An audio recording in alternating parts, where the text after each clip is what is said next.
ആകാശവാണി. നമസ്കാരം. പ്രത്യേക വാർത്താ ബുള്ളറ്റിൻ വായിക്കുന്നത് നിരഞ്ജന. പാർലമെന്റിന്റെ ശീതകാല സമ്മേളനം പുരോഗമിക്കുന്നു. ലോക്സഭയിൽ ഇന്നലെ അവതരിപ്പിച്ച Viksit Bharat Rozgar and Ajeevika mission ബില്ലിന്മേൽ ഇന്നും ചർച്ച തുടരും. 20 വർഷം പഴക്കമുള്ള മഹാത്മാഗാന്ധി ദേശീയ ഗ്രാമീണ തൊഴിലുറപ്പ് നിയമം 2005 പകരമായാണ് ബില്ല് അവതരിപ്പിച്ചത്. രാജ്യത്തെ പാവപ്പെട്ട ഗ്രാമീണ കുടുംബങ്ങൾക്ക് 125 ദിവസത്തെ തൊഴിൽ ഉറപ്പു നൽകുന്നതാണ് ബില്ല്. രാഷ്ട്രപതി ദ്രൗപദി മുർമുവിന്റെ ഒരാഴ്ച നീണ്ട കർണാടക, തമിഴ്നാട്, തെലങ്കാന സന്ദർശനം പുരോഗമിക്കുന്നു. രാഷ്ട്രപതി ഇന്ന് തമിഴ്നാട്ടിലെ വെല്ലൂർ സന്ദർശിക്കും. തമിഴ്നാട് ഗവർണർ RN രവിയും കേന്ദ്ര വാർത്താവിതരണ പ്രക്ഷേപണ സഹമന്ത്രി ഡോക്ടർ എൽ മുരുകനും രാഷ്ട്രപതിയെ സ്വാഗതം ചെയ്യും. തുടർന്ന് ശ്രീപുരം സുവർണക്ഷേത്രത്തിൽ ദർശനം നടത്തുന്ന രാഷ്ട്രപതി ക്ഷേത്ര സമുച്ചയത്തിലെ ധ്യാന പവലിയൻ ഉദ്ഘാടനം ചെയ്യും. പ്രധാനമന്ത്രി നരേന്ദ്രമോദി എത്യോപ്യൻ പാർലമെന്റിന്റെ സമ്മേളനത്തെ ഇന്ന് അഭിസംബോധന ചെയ്യും. സന്ദർശനത്തിന്റെ പശ്ചാത്തലത്തിൽ ഇരു രാജ്യങ്ങളും തമ്മിൽ വ്യാപാരം, നിക്ഷേപം, കൃഷി തുടങ്ങിയ മേഖലകളിൽ സഹകരണം ശക്തിപ്പെടുത്താൻ ധാരണയായതായി സാമ്പത്തിക കാര്യങ്ങൾക്കുള്ള വിദേശകാര്യ സെക്രട്ടറി സുധാകർ ദലൈല മാധ്യമങ്ങളോട് പറഞ്ഞു. പ്രധാനമന്ത്രി നരേന്ദ്രമോദി എത്യോപ്യൻ പ്രധാനമന്ത്രിയുമായി ഉഭയകക്ഷി ചർച്ച നടത്തിയതായും വിദേശകാര്യ മന്ത്രാലയം അറിയിച്ചു. എത്യോപ്യയുടെ പരമോന്നത ബഹുമതിയായ the great owner Nishan of Ethiopia പ്രധാനമന്ത്രിക്ക് സമ്മാനിച്ചു. ത്രിരാഷ്ട്ര സന്ദർശനത്തിന്റെ 3ാം പാദത്തിൽ പ്രധാനമന്ത്രി നരേന്ദ്രമോദി ഇന്ന് ഒമാനിലെത്തും. ജോർദാൻ, എത്യോപ്യ സന്ദർശനം പൂർത്തിയാക്കിയാണ് അദ്ദേഹം ഒമാനിലെത്തുന്നത്.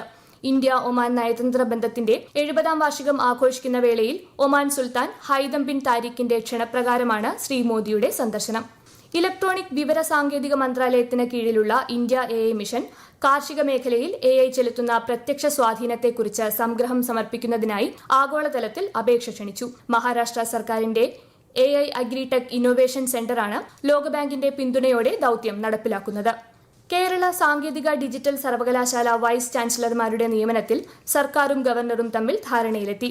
KTU VC ആയി ഡോക്ടർ സിസ തോമസിനെയും ഡിജിറ്റൽ സർവകലാശാല VC ആയി ഡോക്ടർ സജി ഗോപിനാഥിനെയും തീരുമാനിച്ചു. നിയമനം സംബന്ധിച്ച തീരുമാനം നാളെ സുപ്രീം കോടതിയെ അറിയിക്കുമെന്ന് കേരള ലോക്ഭവൻ പ്രസ്താവനയിൽ അറിയിച്ചു.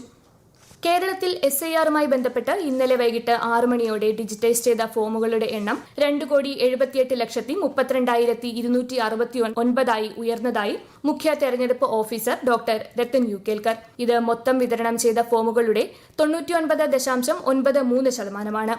തീവ്ര വോട്ടർ പട്ടിക പരിഷ്കരണത്തിന്റെ ഭാഗമായി സംസ്ഥാനത്ത് വീടുകൾ തോറുമുള്ള വിവരശേഖരണം നാളെ അവസാനിക്കും.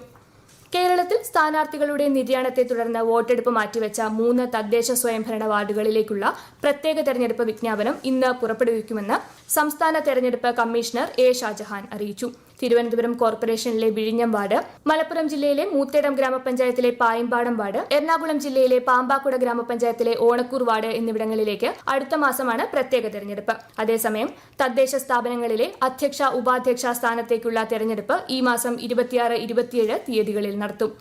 30ാമത് കേരള രാജ്യാന്തര ചലച്ചിത്രമേളയുടെ 6ാം ദിനമായ ഇന്ന് 72 ചിത്രങ്ങൾ പ്രദർശിപ്പിക്കും. നേരത്തെ പ്രദർശനം നിഷേധിച്ച 6 ചിത്രങ്ങളും ഇതിൽ ഉൾപ്പെടുന്നു.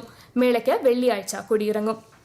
വയനാട്ടിൽ ജനവാസ മേഖലയിൽ ഇറങ്ങിയ കടുവയെ പിടികൂടാനുള്ള ദൌത്യം വനം വകുപ്പിന്റെ നേതൃത്വത്തിൽ ഊർജിതമായി പുരോഗമിക്കുന്നു. കടുവ ചീക്കല്ലൂർ, പുളിക്കൽ, മേച്ചേരിക്കുന്ന് ഭാഗത്ത് തന്നെ തുടരുന്നുവെന്നാണ് സൂചനയെന്നും അനുയോജ്യമായ സാഹചര്യമനുസരിച്ച് മയക്കുവെടി വയ്ക്കുമെന്നും south Wayanad DFO Ajith K Raman മാധ്യമങ്ങളോട് പറഞ്ഞു.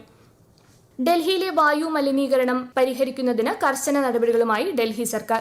കൃത്യമായ മലിനീകരണ നിയന്ത്രണ സർട്ടിഫിക്കറ്റ് ഇല്ലാത്ത വാഹനങ്ങൾക്ക് നാളെ മുതൽ പെട്രോൾ പമ്പുകളിൽ ഇന്ധനം നൽകില്ല. ഡൽഹിയിലേക്ക് നിർമ്മാണ സാമഗ്രികൾ കൊണ്ടുവരുന്ന ട്രക്കുകൾക്ക് പരിപൂർണ നിയന്ത്രണം ഏർപ്പെടുത്തും. കൂടാതെ ഡൽഹിക്ക് പുറത്തുനിന്നുള്ള BS6 അല്ലാത്ത സ്വകാര്യ വാഹനങ്ങൾക്കും നാളെ മുതൽ ദേശീയ തലസ്ഥാനത്തേക്ക് പ്രവേശനം അനുവദിക്കുകയില്ല.